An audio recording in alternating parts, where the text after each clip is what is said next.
In this video, I'll be showing how to fix Game Crash Error FHE01 Forza Horizon 6. Then you have come to the right place. Because in this video, I'm going to show you how to fix this error on Forza Horizon 6 easily. I'll show you two methods of how you can fix it. The first method is the easier one. So the first method is you're going to go ahead and uninstall the app called Citrix Workspace. So if you have Citrix Workspace installed on your computer, you're going to open up your Start menu.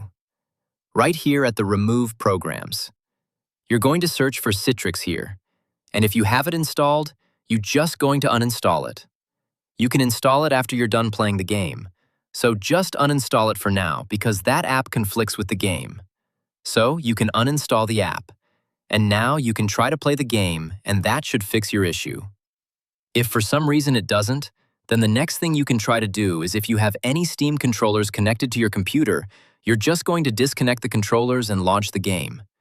And once you're in your game, then you can connect your controllers back on.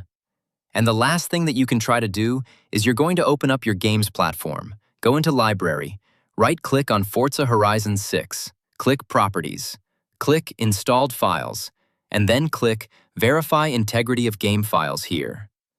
Once you're done with that, now you should be able to play Forza Horizon 6, and you'll see that your game will now work. If you guys found this video helpful, make sure to leave a like, comment, and subscribe to the channel, and I'll see you in my next video. Peace.